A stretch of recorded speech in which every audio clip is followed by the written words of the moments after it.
यज्ञ तीन तरह से लोग करते हैं, लेकिन होना कैसा चाहिए। ये गीता अध्याय 17 का श्लोक है। सोता हूँ भगवान श्री कृष्ण की वाणी है। ये बार बार मैं आप लोगों को बता रहा हूँ। ये भगवान श्री कृष्ण अर्जुन को बताए हैं। तो यज्ञ तो सब लोग करते हैं, जानते हैं, आप सुने होंगे, देखे होंगे, लेकिन कैसा यज्ञ होना चाहिए। वो यज्ञ सात्विक होना चाहिए या राजसी होना चाहिए या तामसी होना चाहिए। तो तीन तरह का एक तरह से सोता हो यज्ञ हो गया। लेकिन यहाँ भगवान श्री कृष्ण की वाणी है कि यज्ञों में वही यज्ञ सात्विक होता है जो शास्त्र के नियमानुसार कर्तव्य समझकर उन लोगों के द्वारा किया जाता है जो फल की इच्छा नहीं करते। फल की इच्छा करेंगे तो क्या फायदा होगा। सामान्यतः स्वतः यज्ञ किसी प्रयोजन से किया जाता है, लेकिन यहाँ पर बताया गया है ये सात्विक यज्ञ की परिभाषा है। स्वतः आइए जान लीजिए जो है सात्विक यज्ञ के बारे में। तो सामान्यतः यह किसी प्रयोजन से किया जाता है, लेकिन यहाँ पर बताया गया है कि यज्ञ बिना किसी इच्छा के संपन्न किया जाना चाहिए। इसे कर्तव्य समझकर किया जाना चाहिए। जैसे स्वतः उदाहरण जान लीजिए, मंदिरों या गिरजाघरों में बनाए जाने वाले अनुष्ठान सामान्यतः भौतिक लाभ की दृष्टि में रखकर किए जाते हैं, लेकिन यह सतोगुण में नहीं है। मनुष्य को चाहिए कि वह कर्तव्य मानकर मंदिर या गिरजाघर में जाए, भगवान को नमस्कार करे, फूल और प्रसाद चढ़ाए। प्रत्येक व्यक्ति सोचता है स्वतः कि केवल ईश्वर की पूजा करने के लिए मंदिर जाना व्यर्थ है, लेकिन शास्त्रों में आर्थिक लाभ के लिए पूजा करने का आदेश नहीं है स्वतः।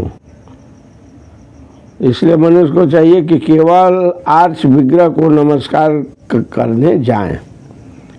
इससे क्या होता है, मनुष्य सतो गुण को प्राप्त होता है।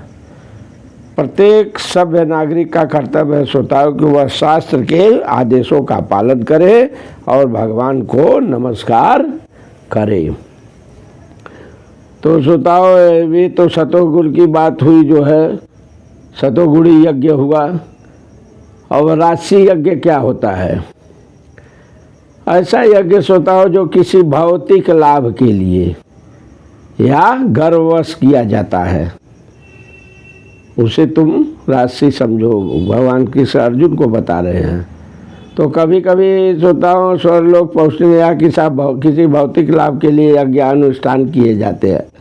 ऐसा यज्ञ क्या होता है, और राजसी माना जाता है।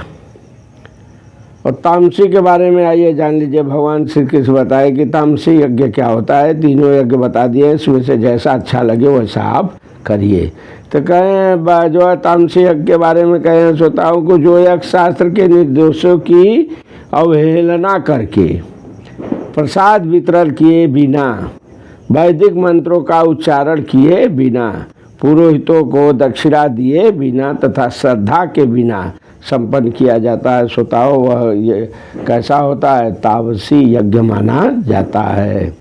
ऐसा यज्ञ अच्छा है क्या? अच्छा तो सर्वोत्तम वही हुआ, सतोगुणी यज्ञ।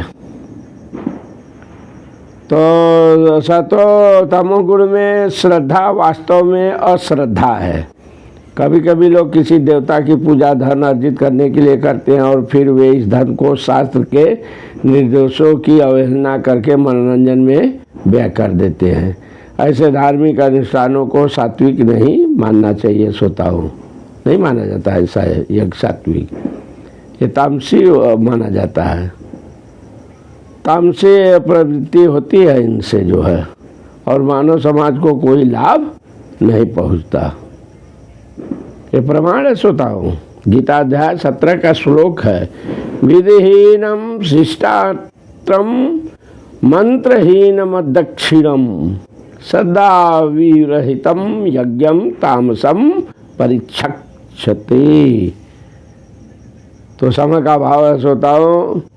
मैंने आपको जो है सात्विक यज्ञ, राजसी यज्ञ और तामसी यज्ञ के बारे में बता दिया। जैसा यज्ञ करना आप समझे उचित वैसा करें। शास्त्र के अनुसार मैंने बताया सर्वोत्तम तो सात्विक यज्ञ ही है। भगवान श्री कृष्ण की बारी। एक बार प्रेम से बोलिए श्री कृष्ण भगवान की जय।